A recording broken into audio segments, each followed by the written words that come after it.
Hare Krishna, Bhagavad Gita, chapter 8, verse number 12. Jaya Radha Madhava Kunja Bihari Jaya Radha Madhava Kunja Bihari Jaya Gopi Jana Vallabha Girivaradhari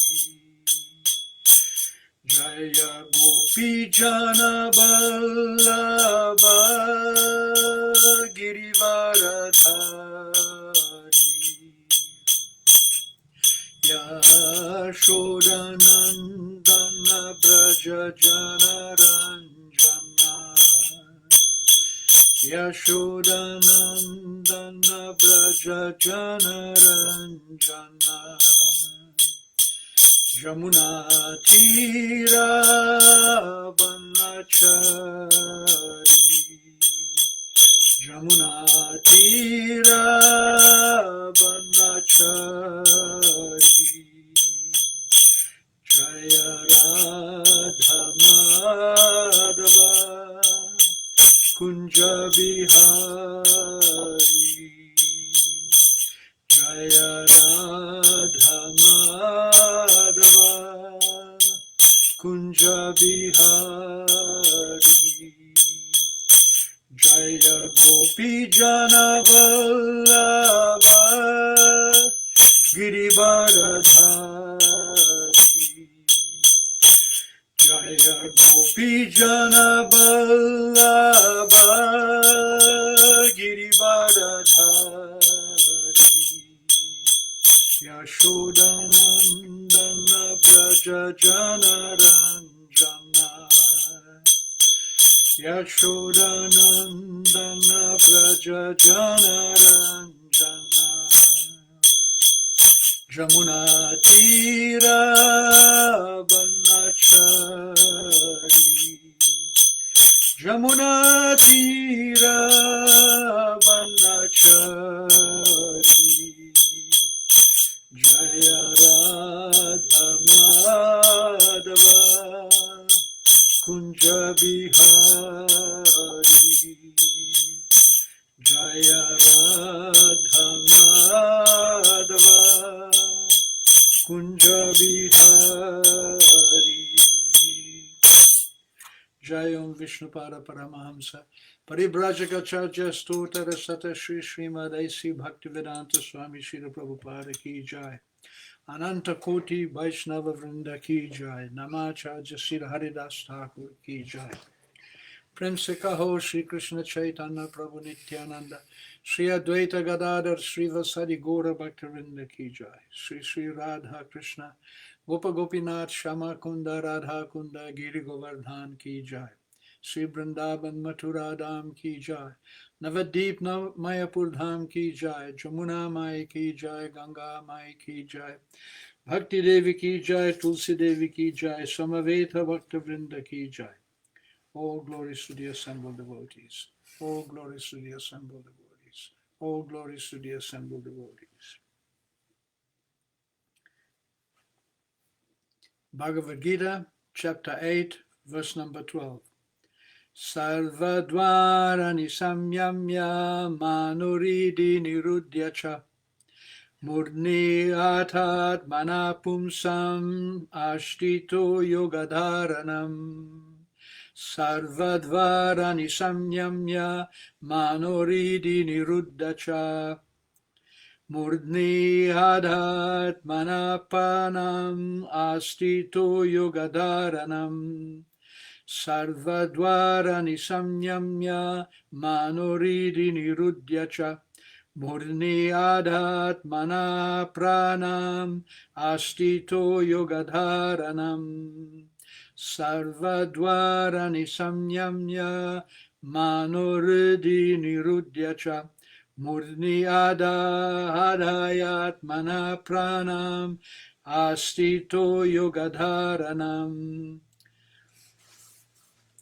Sarvadvarani, all the doors of the body. Samyamya, controlling. Mana, mind.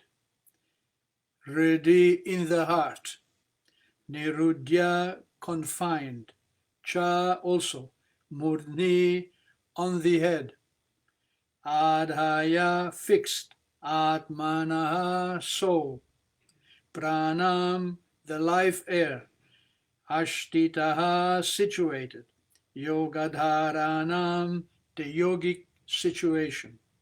Translation and purport by Srila Prabhupada. The yogic situation is that of detachment from all sensual engagements, closing all the doors of the senses and fixing the mind on the heart and the life air at the top of the head. One establishes himself in yoga. Purport. To practice yoga as suggested here, one first has to close the door of all sense enjoyment. This practice is called pratyahara, or withdrawing the senses from the sense objects. Sense organs for acquiring knowledge, such as the eyes, the ears, nose, tongue, and touch, should be fully controlled and should not be allowed to engage in sense gratification. In that way, the mind focuses on the supersoul in the heart, and the life force is raised to the top of the head. In the 6th chapter, this process is described in detail. But as mentioned before, this practice is not practical in this age. The best process is Krishna consciousness. If one is always able to fix his mind on Krishna in devotional service, it is very easy for him to remain in an undisturbed transcendental trance or samadhi. Sarva dwarani samyamya manuridi nirudyacha murni adayatmana pranam ashtito yogadharanam. So here Krishna continues giving some hints about the yoga practice. But actually, as Prabhupada points out in his purport, it is not practical to practice yoga in these particular times in which we live. Even though there are millions and millions of people who practice Hatha Yoga every day, this yoga is not the process which Krishna describes in the Bhagavad Gita. It is Hatha Yoga, it is only 1/8 part of Ashtanga Yoga. The Acharya, the teacher, the predominant propounder of yoga is Patanjali Muni. And Patanjali describes yoga as an 8-fold process. Yam, Niyam, Asan, Pranayam, Dharan, Pratigraha. Here particularly, Prabhupada mentions Pratigraha, which means to withdraw the senses from the sense object.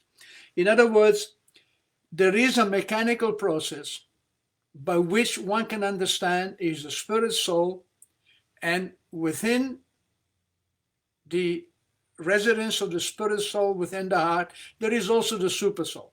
This understanding can be done by studying the Vedas and practicing severe austerities. Just like if we practice control of the senses, then automatically we understand that the senses are not the body. When we control the senses, we understand that I am in control, that the me that controls the senses is different to the senses. I'm controlling my eyes, I'm controlling my mind, I'm controlling my ears, my nose, my tongue. Controlling these senses automatically gives one knowledge of one's existence beyond the senses. So one may say, why is Krishna describing the path of yoga in the Bhagavad Gita, when actually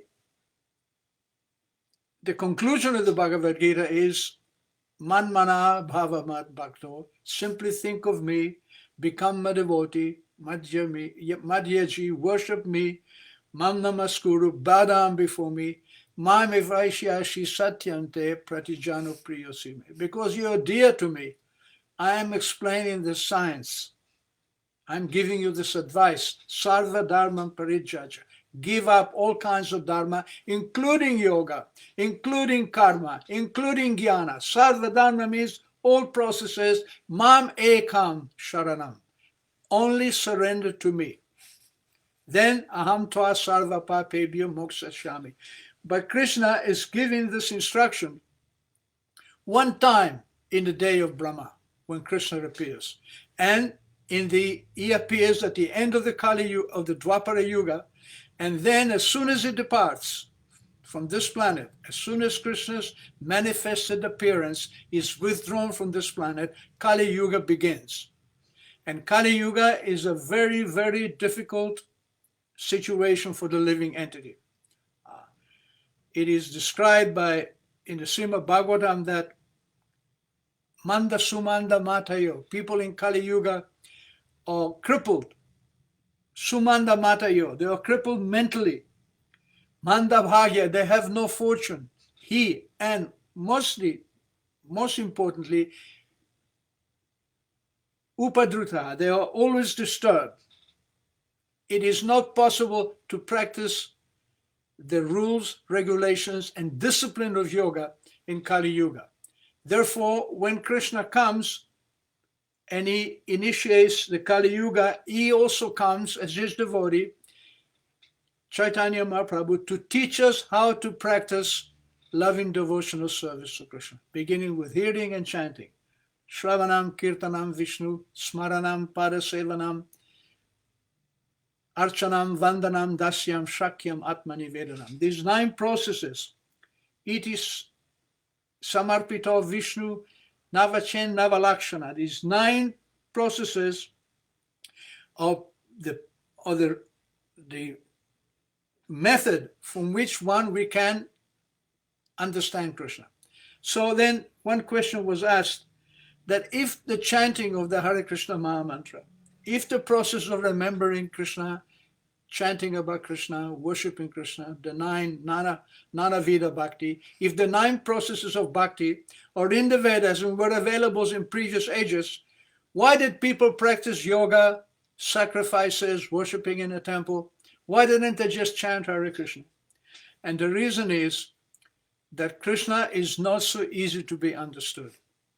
The reason we can understand Krishna now in this Kali Yuga is simply by the mercy of Chaitanya Mahaprabhu. And who is Chaitanya Mahaprabhu? Sri Krishna Chaitanya, Radha Krishna Naya Anya. He is nothing but Radha and Krishna. He is Krishna himself, Krishna Varnam, Tvisha Krishnam. He is always chanting the names of Krishna. Tvisha Akrishnam is not black in color, is golden. Sangha Upangarsta Parshanam. His weapons are not the disc and the mace and the bow. No, his weapons are his associate, his intimate devotee, Parshanam. So, Krishna Varnam Tusha Krishnam, Sangha Upangarsta Parshanam. And this process which is being given by Chaitanya Mahaprabhu is by the mercy of Chaitanya, or Lord Krishna's most pure devotee, Srimati Radharani, which is Krishna's Ladini Shakti. Krishna has many Shaktis, or many potencies, Swabhaviki, Jnana, Kriya Cha, he has knowledge, he has the power of performing anything he wants just by desiring. But his most important potency is his Ladini Shakti, or the potency of devotion, the potency of pleasure, the potency that gives Krishna pleasure, which is able to attract even Krishna. So Krishna is the greatest of all personality. Part and parcel of that greatness is that he is not cheap. Krishna is not cheaply available to just anyone. Even here in the West, we knew nothing about Krishna before Srila Prabhupada came. He made it possible for us to understand Krishna by his pure devotion. By Prabhupada's capacity to give pleasure to Krishna, Krishna was manifested. It's just like you and me. We don't give our hearts to just anyone. We don't give out private and confidential information about ourselves to just anyone. We don't put our state of mind, our state of love, our state of being into the hands of somebody who may not appreciate us. And what to speak of Krishna? We get this quality from Krishna. Krishna is the same. Naham sarvasya prakasha, Krishna says, I am not manifested to everyone. Naham prakasha sarvasya yoga maya samavrita. I am covered over by the illusion of yoga. So, Krishna covers himself and he allows us to practice the process of yoga. But to actually understand Krishna personally, that requires some affection, requires some love. And this love was given to us by Chaitanya Mahaprabhu and by his desire through Rupa Goswami to spread this great mercy of Krishna. As I've said before, Kali Yuga is an ocean of faults, but once in one Kali Yuga, in a day of Brahma, Krishna makes a special concession. He thinks that for a long, long time, Anarpita Chiram Charit, says for a very, very long time, I have not given my mercy to the conditioned souls, even though they are not interested in me, even though they are not interested in practicing devotion to me, even though they don't understand me and what I'm really like in the heart. Let me send my associates. Let me send my devotees and let me teach them how to engage in devotional service. Let my devotees speak about me. Just like now I'm talking about Krishna because I have a little affection for Krishna. It's not much, but some small affection for Krishna I was able to get from Srila Prabhupada. And speaking about him gives me great pleasure. In fact, I have a rule that when anybody ever asks me to speak about Krishna, I never say no. I consider it a great blessing. This little bit of attachment to Krishna is my treasure. It's something which I value more than anything I have, and anything I ever have, and anything I will ever have. So this attachment to Krishna is the great gift in Kali Yuga. And actually, if you read the Bhagavad Gita and you see what the main thrust of Krishna's instruction is, to think of him all the time. Arjuna, at one point, didn't want to fight in the battle of Kurukshetra. And Krishna became surprised. He said, why you don't want to fight? Arjuna was a prince. His father was the emperor, Pandu. Pandu died young. So Pandu's brother, Dhritarashtra, became the regent. Actually, Dhritarashtra was the eldest brother, the eldest prince, but he was blind. And according to Vedic system, a blind person cannot occupy the throne. So Dhritarashtra became the regent, or in place, waiting while the children of Pandu grew up so they could occupy the throne, Yudhishthira. But in between, he formed a complot, he formed a conspiracy to put his own son, who was named Duryodhana, to put his own son as the king. He thought, well, I couldn't be king because I'm blind, but at least let my son be king. But actually, his brother was already king, so his brother's children automatically were the right inheritors of their father's position. But from childhood, Dhritarashtra and his sons plotted to kill the Pandavas. They tried to poison them, they tried to burn a house down, they insulted their wives, they took away their property, they took away their rights, and in so many ways, they cheated them in a gambling match, they exiled them from the capital city. For 12 years, they had to live in the forest. When the 12 years, in the 13th year, they had to live incognito with the rule that if we find you, again you will do 12 years in the forest. Just imagine living under those conditions. Still, they managed to live. They managed to satisfy the conditions of their exile. They came back and said, now please give us our kingdom. Even they didn't ask for the kingdom. They said, give us half. We will live together. But Dhritarashtra and his sons, Duryodhana especially, they were not in agreement. Even Krishna went as an emissary of King Yudhishthira to sue for peace. He went to the capital city of the Kurus and he said, listen, these boys are princes, they are warriors. Now they have come of age, they have fulfilled all the conditions you have put against them. They are willing to forgive you. And they need at least 5 villages because they are Kshatriyas. They are warriors. They need to rule over some land. Give them some small 5 villages and let them live in peace. They are willing to settle under these conditions. And Duryodhana, he was so proud and so sure that he could kill his cousins that he said, I will not give them enough land in which I can stick a pin. So that was it. So despite all the attempts for peace, despite the advice of the great souls who were in the Kuru assembly like Bhishma, Drona, Kripacharya, Vidura, despite their advice, the Kurus were determined. So the point came when Krishna went back to Arjuna and he said, this is the situation. There is no escaping but to fight. So it was decided to fight. They gathered their armies together. They fought on the battlefield, on the fields of Kurukshetra. And just before the beginning of the fight,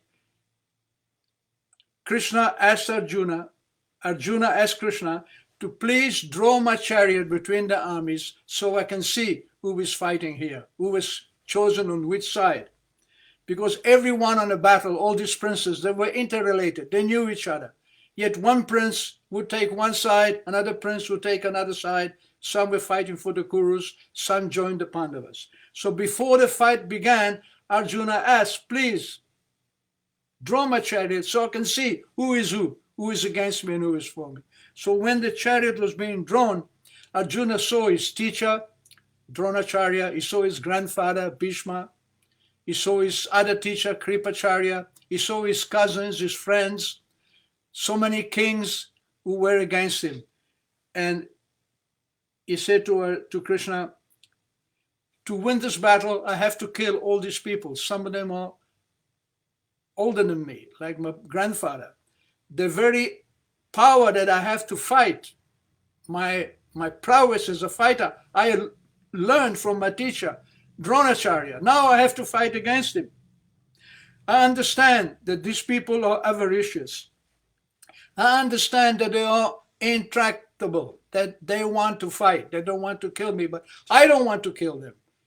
And frankly, Krishna, if I fight and kill them and win the kingdom, it will be a Pyrrhic battle, a Pyrrhic win. I will win, but the very people from which I'm fighting for, they will be dead. So I decided not to fight. So Krishna was very surprised. He said, what is this? He says, you're a warrior. You've been challenged to fight. These people are your determined enemies. From your very childhood, they tried to kill you. They insulted you. They usurped your throne. They took away your property. They insulted your wife. They sent you in exile. And now that the time has come to settle this dispute, you don't want to fight. Kutastva kashmalamidam. Where is these impurities coming from? From where? Kutastva kashmalamidam vishame samupasitam. At this very important moment, anarya justam. This is not the business of the Arya. Anarya. Arya means someone who lives in a society which understands that living entities are spirit souls. And the society is arranged in such a way that gradually, step by step, from the ignorance of identifying with the body, one comes to the knowledge of identifying with the soul. This is called an Arya society. So Krishna says, in an Aryan society, you need warriors, and the warriors have to fight to protect the principles of religion. The reason Krishna wanted Arjuna to fight was that he wanted Yudhishthira, the elder brother of Arjuna, the heir of the throne, to be the king, because Yudhishthira was just and Duryodhana was not. So the business of a warrior is to support religious principles, is to support, to create and support a society which understands what are the values of life. So anarya justam asvargyam. Asvargyam means if you don't fight, if you don't exercise your duty as a holy warrior, you will not go higher and higher. In the next slides, you will go down. Akirtikaram, you will become infamous. So Arjuna thought, and he said, Karpanya doshopata svabhava, that my swabhav, my nature, has become corrupted. Karpanya doshopata svabhava, prichami tvam dharma samudacheta. I'm asking you to please clear up my mentality. What is my duty? What is my dharma? So, Karpanya doshopata svabhava, prichami tvam dharma samudacheta. Shishyasneham shadimam tvam prapannam. But dear Krishna, I know you're my friend, but now I want to become your disciples. He understood. He knew that Krishna was the Supreme Lord. He knew that Krishna had unlimited transcendental knowledge. He knew that Krishna had the power to resolve the problem. This is a devotee. A devotee understands that his only friend is Krishna. And Krishna is his only friend because Krishna has the power to clear up the doubts in his mind. Krishna has the power to finish all problems, all lamentations, and bring one to the position of Sat Chit Ananda. Krishna has the knowledge, the power, and the willingness to bring us to the position of eternity, knowledge, and bliss. Nowadays, people don't believe in the soul. They think that when you die, everything is finished. But actually, the soul is there, and the soul is anchoring for eternal life. It is anchoring for knowledge. It is anchoring for pleasure. Because as hankering is there, it indicates that that position is there, Sat Chit Ananda. So Krishna has the power to bring you to this position of Sat Chit Ananda. And therefore Arjuna, he was surprised that Arjuna didn't want to fight. And this is the whole crux of the Bhagavad Gita. The Bhagavad Gita is meant for us to understand that to bring our spiritual knowledge to the front, that to solve the problems of life, birth, old age, disease, and death, to solve these four insurmountable problems, one has to come to the spiritual platform. This is the purpose of Bhagavad Gita. This is the purpose of human life. And Krishna knew this very well. Therefore, Arjuna accepted him as his guru. And we can also accept Krishna because Krishna has been given to us by the mercy of Srila Prabhupada. Now, this body, it is simply a lump of flesh and blood. Without the soul, the body doesn't exist. The body may be physically very strong, may be youthful, may be healthy, but if there is some accident and the soul leaves, the body becomes useless. So there is this understanding of the body as being simply a lump of ignorance is the key to make spiritual progress. This is the real business of life. We don't have anything else to do. We don't have any business in this material world. The only business we have is to understand our spiritual nature. And that is possible in a human form of life. That is possible by the mercy of Krishna's devotee. So this great opportunity that we have to understand Krishna's nature, it is normally not given, as I've explained. Krishna consciousness is a very, very private, and Krishna is a very, very confidential personality. We cannot enter into his intimate lila, into intimate pastimes, except by the mercy of his pure devotee. So this is the message of Bhagavad Gita. Krishna says, yes, you can practice yoga. You can gradually come step by step through yoga, jnana, to become liberated. But to actually understand me as I am, he said, nobody knows. He says, I know present, past, and future. But I know everyone, but no one knows me. Thank you very much.